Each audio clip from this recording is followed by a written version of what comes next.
talaga yun. Kaya ako tutugtog. To create your own music.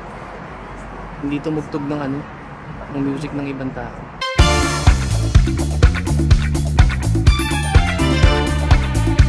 Umuulanski. Pag gusto mo talagang umulan, gagawin mo ano eh. Maghugas ka ng auto. Ang bihira. Ang tagal kong di naghugas ng auto. Anyway, at muli na naman ako nagbabalik sa inyo mga talapitan. Welcome back to another video. And today, hindi tayo pupunta sa isang barangay. May gig ako ngayon. Talig na lamig ka, Chong. Yeah. Itsura mo, pang winter. Magpalit ako? Hindi.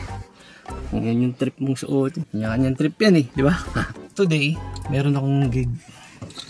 Pero sa ibang banda ulit. Asya nga pala, kung bago ka sa channel ko, welcome to the channel. Sir Ulo po. At si Sister Tin, ang inyong abang lingkod. Welcome. So yun yung mangyayari today. Sa Jerry's nga pala, sa Jerry's Grill. Sa may Artesia, ang punta namin. Doon yung gig. Yung pangalawang beses ko ng ano eh, sumasampa dun sa Karma. Nahihirapan na nga ako. Mahirap pagka ano, pag hindi permanente yung banda mo. Isip ko magbuo na lang ako ng sariling banda eh. Malamang napansin nyo na iba-iba yung nakakasama ko. Ang mahirap, stressful siya kasi ano, kapakan ng kanta, lagi may bagong lineup. Yung mga sinasabi ko, wala akong gasolina. Mamaya na nga ako maglilitanya. Tayo ay pinanagpo, ngunit hindi kinalanan. Sanayang maglaro itong mundo.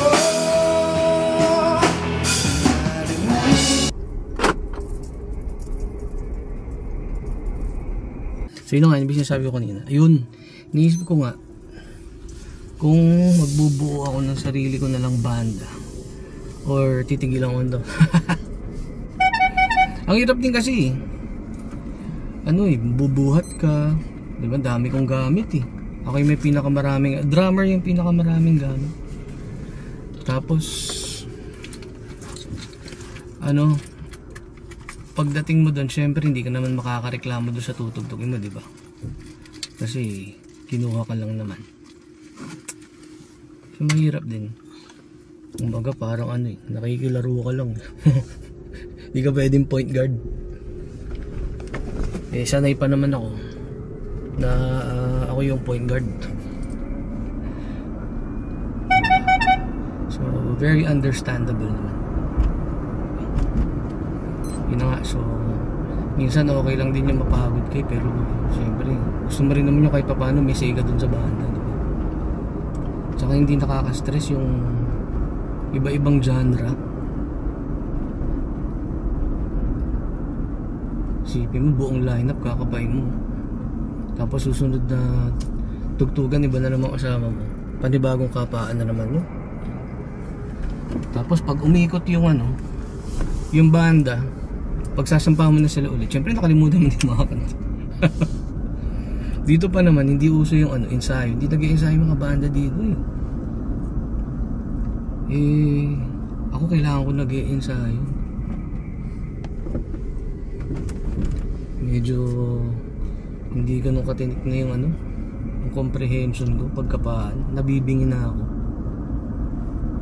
Ang palagi mo Sister Ting, busy ka dyan. Kausap mo sila eh. Hindi ka na nakikinig lang ako sa'yo. Mamaya magko-comment. May ginagawa eh.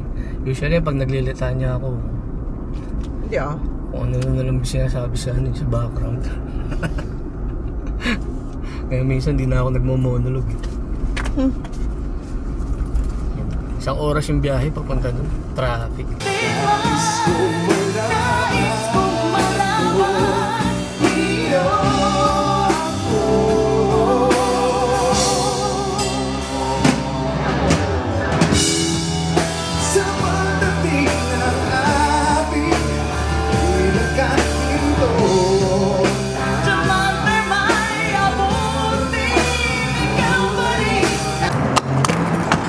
Mahal ng gasolina, 4.89. Usually sa Sam's ako nagpapagasolina. Sam's Club. Pura din. Eh kaso baka may pila eh. Gusto ko maaga ako sa sa venue. Ayun. Ayun na nga, so yun nga yung sinasabi ko nga kanina. Siguro mas maigi na magbuo na lang ako sarili kong banda. Diba? Ganda rin yun, nakaka-contribute ka ng idea, diba?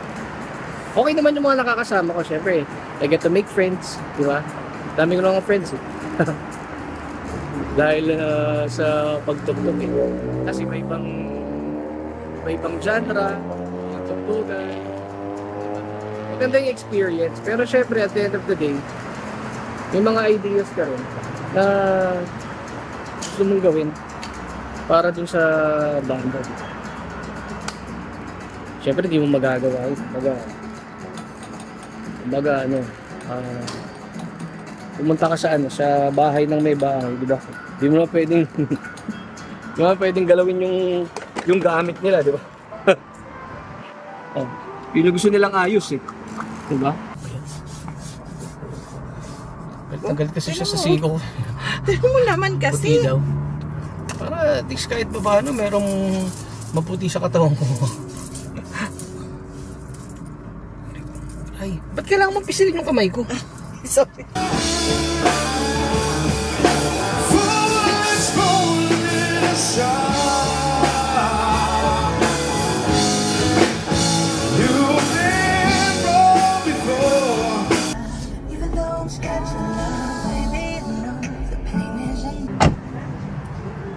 Early bird catches the early one. Para dun sa mga hindi pa nakakapunta dito. Dito nga pala to sa Artesia. Ano to? Mostly Filipino community. Sakting get up mo ha. Yeah, lamig Pang winter ah. Ito konting lamig lang, nakapa-winter ka agad. Yan. Ito lang ang dala natin yan. Madami pa rin. Yun yung kagandahan dito sa Jerry's Grill eh. May drum set na. So hardware lang ang dala ko. Tsaka snare. Tsaka yun na nga, yung sinasabi ko kanina. Parang iniisip ko gano'n eh. Magbuo ng banda pero original yung tugtugan. Yun naman talaga yung ginagawa ko dati. Mostly original. Pero pumesto rin ako dati. Pero yun na yung iniwasan ko dati. Nagkataon lang na dahil hinihin ng pagkakataon. Napunta kami sa pwesto. Music Warehouse, Paddy's Point, mga ganyan. Pero ngayon parang yung gusto kong gawin original. Album, yun talaga yun. Kaya ako tutugtog. To create your own music. Hindi tumugtog ng ng music ng ibang tao. Tawag dun mission. Diba? Dapat may mission, dapat may goal. So dapat yun yung end goal as a musician. Wala, basta.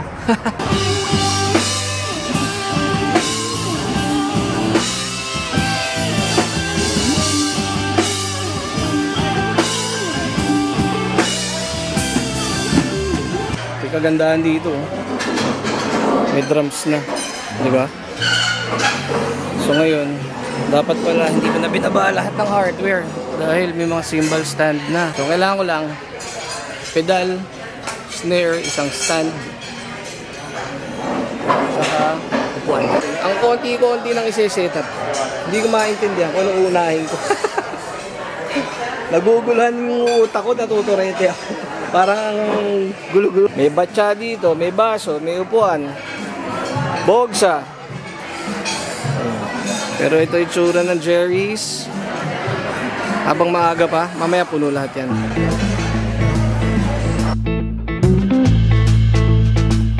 Pambihirang patis yan. May ilaw naman pala. Ayan. Ayun lang yung switch sa tabi ko. Kamote. Alright, it's all good, man. Setup done. Ayos na. Setup na yung module natin. Dito nang gagaling yung tunog natin mamaya sa house. And everything's good. Hine-nervous akong hindi maintindihan. Ayun.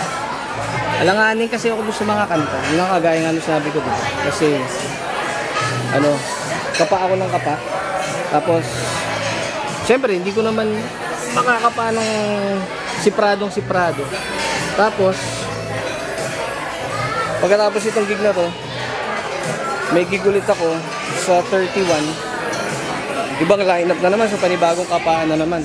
So pagka umikot ngayon tong banda na to, tinugtugan ko ulit. Sa malamang, nakalimutan ko na yung mga kanta. Tapos may mga madadagdag. So hindi yung mahirap pag hindi ka permanente. Pagka sessionista ka lang. Kaya kailangan pag-isipan natin ito. Tum ka na ba? You okay? Ano gusto mo? Crispy pata? Yun. Ito ang pinaka, para sa akin ha, ewan ko sa kanya. Para sa akin, ito ang pinaka masarap na Filipino restaurant dito sa LA. Ito. Sa ibang state, di ko alam. Basta, may mga kasama na. Ayan, yung pinakamagaling na singer. Sa buong LA. Yan naman ang pinakamagaling na bahista. Di ba? Pinakamaling kumain na bahista. Sound check lang to ng content. Tapos, Ariana, first set. Dalawang set kami dito. Natig 1 hour. Tapos ang tugtugan dito mga hanggang alas 12.